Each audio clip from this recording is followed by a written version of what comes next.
హల్లెలూయా. ప్రతిరోజు దేవుని వాక్యాన్ని దైవాశీర్వాదం పొందుచున్నారని మేము నమ్ముచున్నాం. నేటి వాగ్దానముగా హబక్కూకు గ్రంథము 3వ అధ్యాయం 19వ వాక్యాన్ని ఉదయకాలంలో ధ్యానం చేద్దాం. ఉన్నత స్థలముల మీద ఆయన నన్ను ఎక్కించును. Praise the lord. హల్లెలూయా. చూడండి, మనిషి కొన్ని సందర్భాల్లో కృంగిపోతూ ఉంటాడు, బాధపడుతూ ఉంటాడు, అనాలోచన చెందుతూ ఉంటాడు. నేను ఎంత ప్రయత్నం చేసినప్పుడు కూడా నేను దీంట్లో విఫలమైపోతున్నాను అని బాధపడుతూ కృంగిపోతూ ఉంటాడు. అయితే దేవుని వాక్యము మనకు సెలవిస్తుంది, ఆయన్ను మనం ఆశ్రయించినప్పుడు, ఆయనతో మనం ఉన్నప్పుడు దేవుని యొక్క వాక్యం మనతో మాట్లాడుతుంది. ఉన్నత స్థలముల మీద ఆయన మనల్ని నడిపింపచేస్తానంటున్నాడు, నడవ చేస్తానంటున్నాడు. చూడండి, దావీదు కొన్ని సందర్భాల్లో కృంగిపోతూ ఉంటాడు. ఆ సమయంలో దావీదు దేవుని ఎదుట ఇలా మొరపెడుతూ ఉంటాడు. కీర్తన గ్రంథము 61వ అధ్యాయము మొదటి నుంచి కొన్ని వచనాలు చదివితే దేవుని వాక్యం సెలవిస్తుంది, దేవా నా మొర్ర ఆలకించుము, నన్ను ఎత్తైనటువంటి కొండపైన ఎక్కించుమని ప్రార్థన చేస్తూ ఉంటాడు.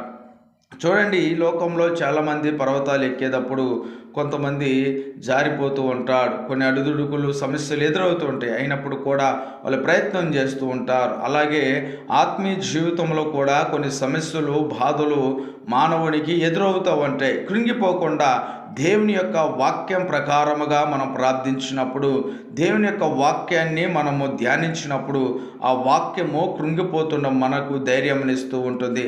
నా ప్రాణము త్రల్లడిల్లగా నన్ను బాగు చేయమని, నాకు రక్షణ దయచేయమని దావీదు ఏ రీతిగా ప్రభు దగ్గర ప్రార్థన చేస్తూ ఉన్నాడో, అలాగే మన జీవితంలో కొన్ని సమస్యలు, బాధలు ఎదురైనప్పటికీ కూడా కృంగిపోకోకుండా మనల్ని పైకి ఎక్కించేటువంటి దేవుడు, ఉన్నత స్థలముల పైన నిలిపేటువంటి దేవుడు మన పక్షమున ఉన్నాడు. కాబట్టి ఈ ఉదయకాలంలో ఈ మాటలు వింటుంటే నీవు ఎంతమంది అయితే, ఏ కుటుంబాలు అయితే కృంగిపోతూ ఉన్నారో వారికి ఈ మాటలు తెలియచేసి దైవ ఆశీర్వాదాలు పొందుకోవాలని, దేవుని యొక్క మాట మనకు ధైర్యం ఇస్తాయటువంటి విషయం తెలియచేయాలని ఈ ఉదయకాలంలో అందరికీ కూడా ఈ మాటలు తెలియచేస్తూ ఉన్నాం. ప్రార్థన చేద్దాం. తల్లవంచండి.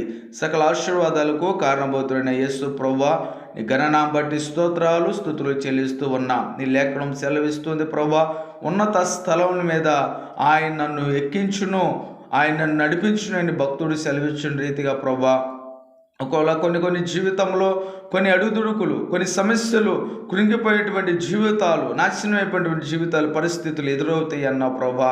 అయితే దావీదు రీతిగా ప్రార్థన చేస్తున్నారు, దేవా నా మొర్ర ఆలకించుము, ఉన్నత స్థలం మీద ఎక్కించుము, నా ప్రాణము చల్లదిల్లగా నా ప్రాణము త్రెప్పరిల్ల చేయమని దేవా ఏ రీతిగా దావీదు ప్రార్థన చేస్తూ ఉన్నాడు. నీ నా జీవితంలో కూడా ఎలాంటి విధానములు ఉన్నప్పుడు కూడా, ఎన్ని సమస్యలు ఎదురైనప్పుడు కూడా దేవుని యొక్క మాట ప్రకారముగా ప్రభు దగ్గర ప్రార్థించినప్పుడు నీ జీవితము కూడా ఉన్నత స్థలముల పైన ఆయన నడిపిస్తాయంటే వాక్యాన్ని ప్రభా మీరు మాకు తెలియచేసే విధానం బట్టి నీకు స్తోత్రాలు చెల్లిస్తూ, ఎంతమంది అయితే ప్రభా ఇదిగో నేను తెల్లదిల్లేటువంటి పరిస్థితిలో ఉన్నారు ప్రభా, ప్రతి ఒక్క జీవితాన్ని ప్రభా ఉన్నత స్థలం పైన మీరు ఎక్కించి మహిమ కలిగినటువంటి ఆశ్చర్యకరమైన కుటుంబముగా మీరు మార్చి మహిమ పొందమని యేసు నామములో అడిగి వేడుకుంటున్నాను తండ్రి. ఆమేన్.